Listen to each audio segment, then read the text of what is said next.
Bonjour mes amis, ravi de retrouver. Nous allons voir comment apprendre Google Sheet et voir quelques fonctionnalités très intéressantes. Nous avons un exemple.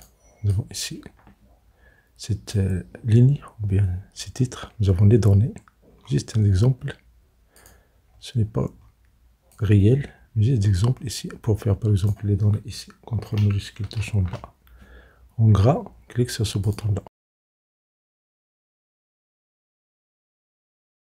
Pour avoir les titres lisibles, par exemple ici vous avez école A effectif, mais les données n'affichent pas, ou bien ne s'affichent pas correctement, sauf que comme vous voyez ici, la barre de formule.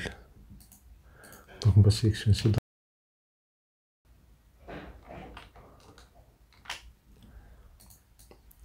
Et dans le menu, vous avez ce bouton-là, et puis vous avez cette option retour à la ligne automatique. Et pour copier ça, la même chose ici, retour à la ligne. Mais comme vous voyez, vous pouvez centrer ici l'alignement, vous sélectionnez ces titres, ou bien ces cellules, et dans centrer, vous avez cette option-là, aligner. Centre. Et puis à côté, vous avez aligné vertical. Et voilà. Supposons par exemple que vous voulez compter le nombre du groupe ici, dans la colonne A. Donc le nombre du groupe, on va faire ici égal nb.si. On prend la zone A. On prend la zone A de contrôle majuscule touche en bas. Clique sur F4. Point virgule. Si on fait groupe A, ferme la parenthèse, on valide. Voilà, nous avons le résultat. Mais le problème, c'est que ici, groupe A, si on le copie en bas, il va toujours rester groupe A. On ne va pas changer ici. Donc l'astuce, c'est qu'au lieu d'avoir groupe A, on va prendre ici, tout ça entre guillemets, et puis I commercial. On prend la cellule I2. On fait OK.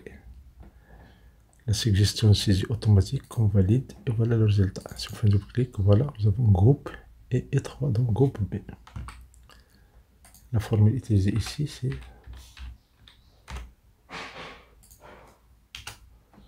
voilà la formule utilisée dans la cellule G2.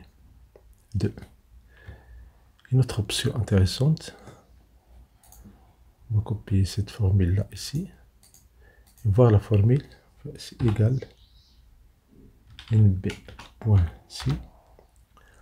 On prend la table via la zone A2, contrôle majuscule touche en bas, clique sur F4 pour fixer cette zone là.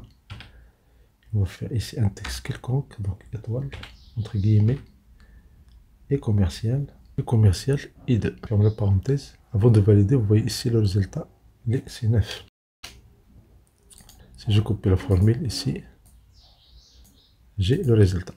Une option pour compter, on va faire sous condition avec Google Sheet. La même chose pour les labels. On peut faire la même chose ici, contrôle majuscule pour label. On va faire ici label, et puis label 1. Et pour compter, on va faire ici égal lb.si. On ouvre la parenthèse, on prend la zone qui contient les labels, ça veut dire la zone C2. Contrôle majuscule, touche en bas. Clique sur F4 pour fixer cette zone, point virgule.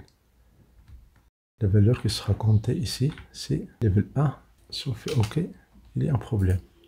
Oui, pourquoi? Parce qu'on a ici, on a fait un espace. Alors là, il n'y a pas d'espace. Donc si on fait une copie comme ça, je copie la formule. Voilà comment on peut compter avec lb.si. Une autre méthode intéressante, au lieu d'avoir lb.si, on va faire égal sans prod. Sans prod, on ouvre la parenthèse, on prend la zone qui contient le level, ça veut dire C2, contrôle majuscule, touche en bas, C2 jusqu'à C37, on clique sur F, c'est cette zone-là, on va faire égal à la cellule N1. Si on ferme la parenthèse, si on fait OK, voilà le résultat. Bien sûr, je peux copier ça pour les autres. Donc avec son prod, on peut calculer encore, sous condition, le nombre des effectifs avec Google Sheet. Donc ici, si on ajoute d'autres labels, comme vous voyez, si je coupe encore la cellule ici, Je copie la formule. Je vais avoir le résultat. Ici, level 44, il y a un problème. Parce que cette donnée-là n'existe pas dans la table. Mais level 4 existe. Merci pour votre attention. Si vous me souhaitez une sélection pour ce votre vidéo agréable.